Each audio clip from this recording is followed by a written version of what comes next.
Welcome to Public Speaking with Peter George. Do you want to be calm, confident, and credible every time you speak in public? Then stay tuned as Peter and his guests discuss public speaking tips, techniques, and tactics that help you increase your impact, influence, and income. Here's your host, Peter George. If you're an aspiring speaker, would you like some advice on getting more gigs? If you're an established speaker, how about some ideas on the benefits of working with others and following up?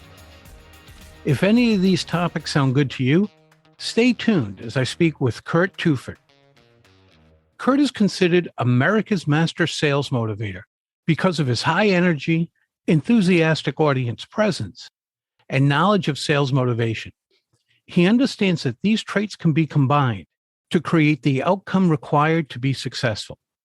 Professionally, he's spent more than 30 years in sales, from building teams from the ground up to vice president of sales of Houston's top computer integrator and Houston's top industrial distributor. He has been around the block. Curt is also the author of the acclaimed 5 Stones for Slaying Giants. Here's my chat with Curt Tueffert. Hey, Curt. Thanks for joining us today. It's great to have you here. It is wonderful to be with you, Peter. Let's talk about some of the behind-the-scenes aspects of public speaking. But before we do, tell us how you got into speaking at the professional level. You know, it started early. I was attending a fundraiser for a youth group that I was attending, and there was a speaker who came up, and his name was John Neighbor. I immediately knew who that was because he was a 7-time Olympic gold medal swimmer, and I swam in high school and college, and as soon as he was done speaking, I rushed the stage and I was pumping his hand and I'm thinking, John Neighbor, I want to be just like you. What do you have?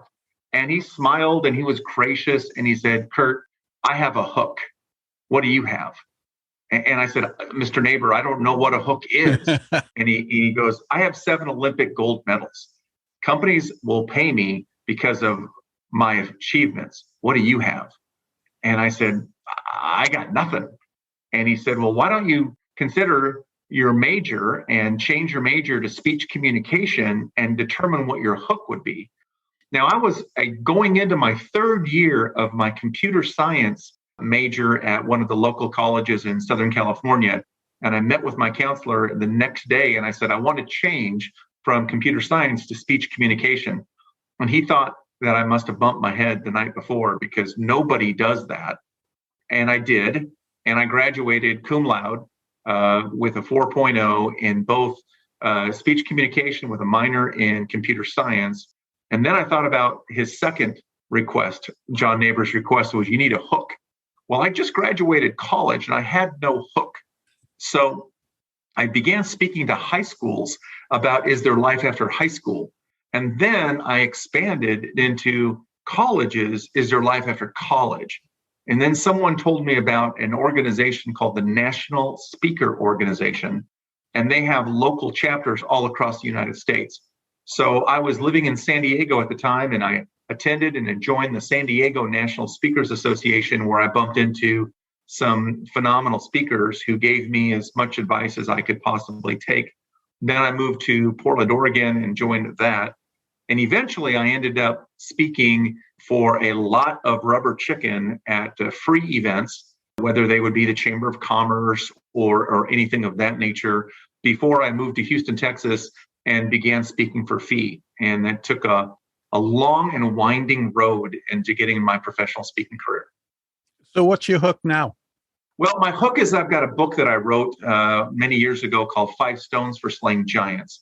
So my hook is that now I've got 3 decades of professional experience, 1 book, and a lot of professional speaking internationally. So I appeal to certain niche target audiences that need that third-party professional to talk about leadership, customer service, or sales development. Speak about that for a second, because I think a lot of speakers, especially new speakers, miss that, aligning what they have to offer with that niche audience. You know, it was my mentor, Jim Jacobus. I met Jim when I was joining the NSA chapter here in Houston, Texas, and he coached me through If you are passionate about what you're speaking about and you absolutely believe it, people will pay money for that. So I usually talk to the new speakers and I say, what are you absolutely passionate about? There will be an audience for that passion. And over time, you'll be able to adjust the lens of that one. So it's either broad or it's narrow. And the broader you are, customer service, leadership development, then it moves to a narrow focus. I speak on customer service in the credit union market. So you niche that down into an area of expertise that you remain passionate, but you become maybe half a mile wide and 3 miles deep. And I think a lot of people avoid that, and tell me if you agree, because they think they're going to pigeonhole themselves so much that they're not going to get business. But would you agree that when you niche like that, you get known in that particular part of the industry as the go-to person? Oh, Peter, thank you for that question. I don't want to bore the audience, but I'm going to go back to my mentor, Jim Jacobus. And he told me when I got into professional paid speaking, he said, you need to pick a few areas that you feel you can be better than the current and future speakers. I picked the automotive. Now, I picked automotive because I used to work in the automotive industry. And so I began working through as many of the automotive dealership associations in the local states and chapters as I possibly could. Then I moved over into the areas of the builders and contractors. And then I moved over in the areas of credit unions. I became a well-known household of those areas, and I started writing articles in their trade journals. I started speaking for free before I could speak for fee, and doing as much as I could to become that person because, and this is the payoff here, the more you accumulate the Greater Automotive Dealer Association of Pittsburgh, Cleveland, Milwaukee, Portland, they all network. They all are looking for good speakers. And if you build a reputation within that niche, it's much easier for you to get new business within that niche, as well as repeat business as you continue to hone your craft. Now, Curt, you mentioned the NSA, National Speakers Association. And one of the great things about an association is you get to connect with other professionals. How important is that in this business? There was a gentleman who came to Houston, Texas, and his name is Tom Antion. And I met Tom. I just called him out of the blue. And I said, I understand you're a professional speaker and you're coming to Houston. Tom gave me an hour and a half of private time where he gave me his secrets. And it was that kind of an association. It was that kind of a iron sharpening iron, rubbing elbows with people of that caliber that allowed me to reduce the mistakes I made and accelerate my career. What Tom Antion said to me 22 years ago was, he said, Curt, be the easiest speaker bureaus need to work with. Just make it so easy for them to hire you that you build that reputation. And Southwest Airlines is what I fly. I stay in offbeat branded hotels, sometimes based on limited budgets. I give a cap that says, here's my fee. That includes everything. All you have to do is hire me and I'll take care of everything. And sometimes I'll charge a half-day fee for a full day's worth of work. And I'll stay beyond and I'll do more things because I'm looking for the long-term, long-distance relationship with each and every one of my clients. I find that some speakers fly in and fly out of an event. And sometimes their calendar requires that, and I get it. But when I can, I'll give you an example. In June, I'll be speaking on a Thursday at a conference, and I'll be leaving Saturday night because I want to meet people while I'm at that conference. I find that pays off so well. And a lot of people don't do that. And they go back and say, well, I have to go back to market my business. I think I'm in a place and I'm getting paid to be in that place where I can market my business, or at least start relationships that might end up in further business. And Peter, you're distributing gold right now. That is so crucial because you want to differentiate yourself from that suede shoe, pinky ring, plaid jacket speaker who flies in, flies out. Forget that. I try to do the same thing, and I try to learn and stay in the conference at the other different events and topics, because by the time I'm up there speaking, I want people to come up to me and say, what branch do you work out of? I want them to think I'm an employee of that organization because I've done that much research, interviewing, everything I can possibly do before, during, and after. That's marketing my business. Could you speak more about that, about the research? I think that's one of the things a lot of speakers, especially new speakers, skip. They don't realize the importance of that. Again, I go to my mentors and I do a lot of survey work. I do some interviews. I try to ask the client, can I please talk to your, for instance, I talk on sales. Can I talk to your top salesperson? Can I give you a complimentary assessment? And can I just continue to pour value in the things I do prior, so that when I'm there and I have my pre-meeting, they're amazed. They're like, you know more about our business than we know about our business. And while I do that for regardless of the fee range, because I'm thinking this is my entry to be invited back. And I want to be invited back, because if they can book me on their calendar for the next workshop, their next semi-annual meeting, then I've already earned that green dot on my calendar. I don't have to sell myself twice. For those who are just starting out, before they can worry about that, they have to start getting those breaks and getting jobs. You mentioned a little while ago, speak for free before you speak for fee. So how can new speakers or aspiring speakers break into the business? One of the ways that they can break in the business is to find associations within their general area. Now, granted, I live in Houston, the fourth largest city in America, so there's a lot of local chapter associations. Wherever you live, try to find these associations that have national and then local chapters. Find the person who is the director, the executive director.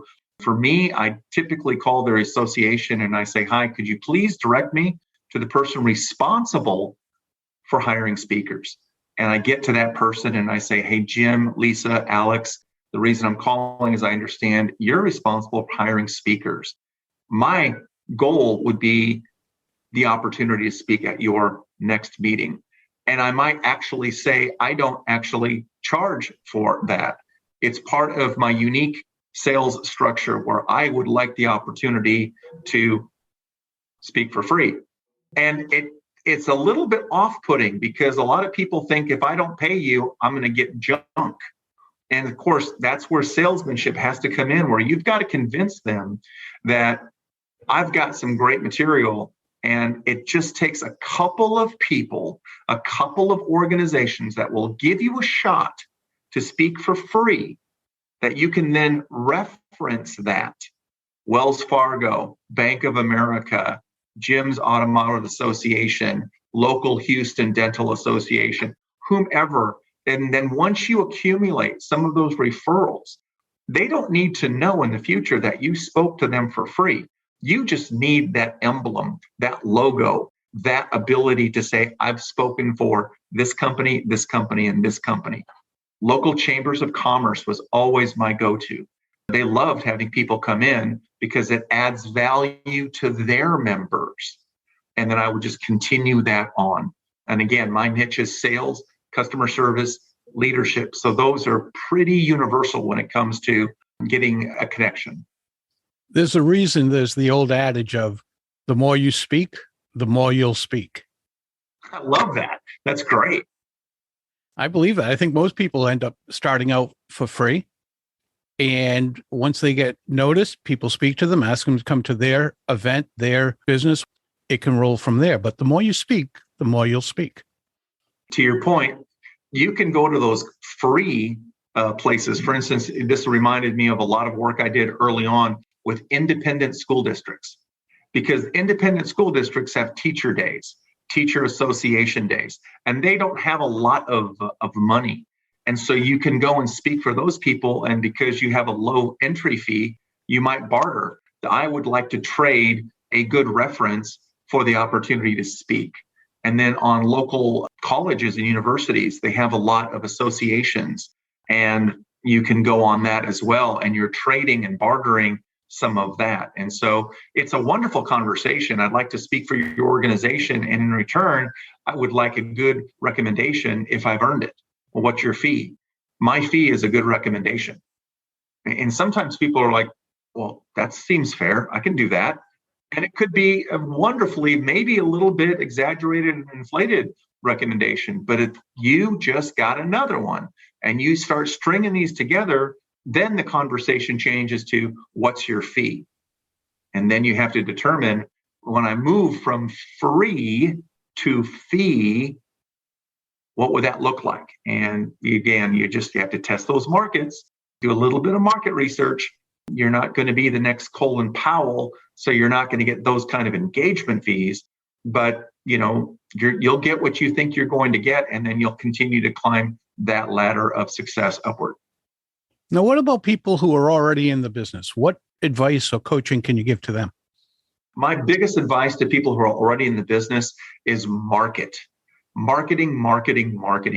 Create your database of people that you've spoken for or that you want to speak to, and use every tool you can possibly use, whether it's podcasts, whether it's direct mail, whether it's birthday cards, whether it's emails, everything and anything you can do to continue to add value. Right now, we are starving for experts who can add value, who can come in and scratch the itch that we have. Post-pandemic, what do we do about this? How do I do that?